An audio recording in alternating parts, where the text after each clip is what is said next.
नमस्कार, सुजस बुलेटिन में आपका स्वागत है। मैं हूं आपके साथ अभिलाषा गर्ग। एक नजर हेडलाइंस पर।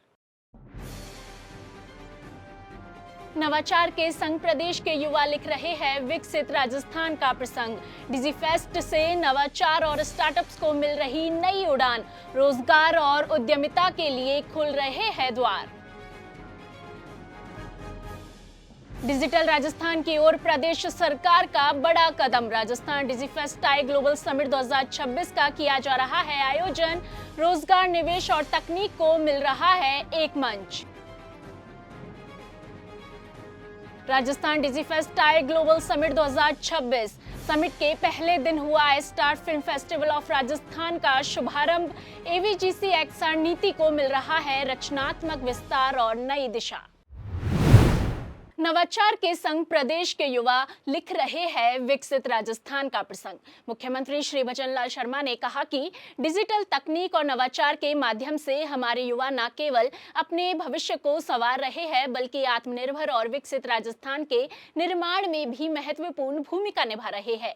मुख्यमंत्री ने कहा कि राज्य सरकार नवाचार, स्टार्टअप्स और टेक्नोलॉजी को बढ़ावा देने के लिए प्रतिबद्ध है। डिजीफेस्ट जैसे कार्यक्रम युवाओं को नई तकनीकों से जुड़ने और अपने विचारों को व्यवहार में लाने का अनोखा अवसर प्रदान करते हैं। श्री शर्मा ने कहा कि युवा शक्ति राज्य की सबसे बड़ी पूंजी है और सरकार उनके विचारों, कौशल और ऊर्जा को सही दिशा में प्रेरित कर रही है। डिजीफेस्ट के माध्यम से रोजगार, नवाचार और उद्यमिता के नए आयाम खुल रहे हैं।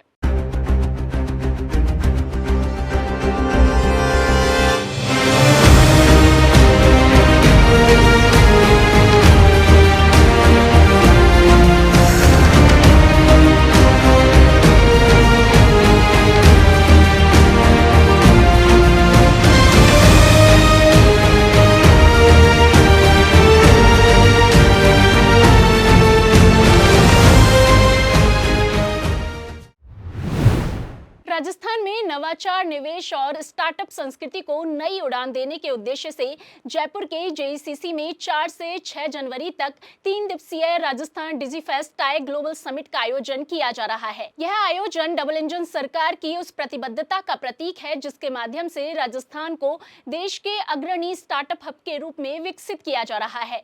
इस मंच के माध्यम से स्टार्टअप्स को न केवल फंडिंग और मार्गदर्शन मिलेगा बल्कि उनके नवाचारों को राष्ट्रीय और अंतर्राष्ट्रीय स्तर पर पहचान भी मिलेगी। मुख्यमंत्री श्री भजनलाल शर्मा ने कहा कि राजस्थान सरकार ने युवाओं के लिए नवाचार और उद्यमिता को प्रोत्साहित करने के लिए बेहतर डिजिटल इकोसिस्टम तैयार किया है। सुनिए डिजीफेस्ट में शामिल प्रतिभागियों के प्रदेश सरकार के इस नवाचार के बारे में क्या विचार है।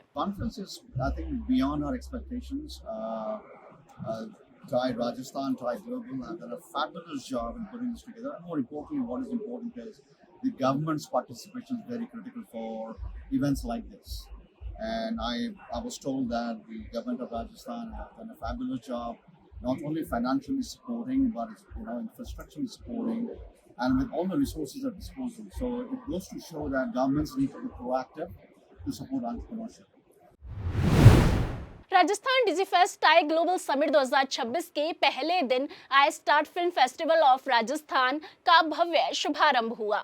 प्रसिद्ध भपंग वादक यूसुफ खान और उनके समूह ने लोकवाद्य भपंग की मधुर ध्वनियों से सांस्कृतिक आगाज किया। 3 दिवसीय फेस्टिवल के पहले दिन 24 फिल्मों की स्क्रीनिंग की गई, जिनमें कैसी ये पहेली, the rise volume, humans in the loop और नानेरा प्रमुख रही। उद्घाटन panel understanding cinematic craft from script to screen में फिल्म इंडस्ट्री से जुड़े जाने माने विशेषज्ञों, निर्देशक निधि सक्सेना, अभिनेता नमित दास और Indira Tiwari, sound designer Dhiman Karmakar, editor Nitin Vaid और सिनेमेटोग्राफर लॉरेंस डी कुन्हा ने भाग लिया। पैनल का संचालन फेस्टिवल डायरेक्टर शिल्पी वत्रा ने किया। विशेषज्ञों ने कहा कि सिनेमा में अपनी मिट्टी की पहचान और सशक्त स्टोरी टेलिंग से स्थानीय सिनेमा की संभावनाएं बढ़ती है। फेस्टिवल के दौरान IFFOR वॉक थ्रू में सुधीर कासलीवाल की फोटोग्राफी और जयपुर रक्स की मनचाहा कलेक्शन प्रदर्शित की गई। बता दें कि यह फेस्टिवल राजस्थान की एवीजीसी एक्सआर नीति का आधार स्तंभ है। सुजस बुलेटिन में आज के लिए इतना ही। फिर होगी आपसे मुलाकात, तब तक के लिए नमस्कार।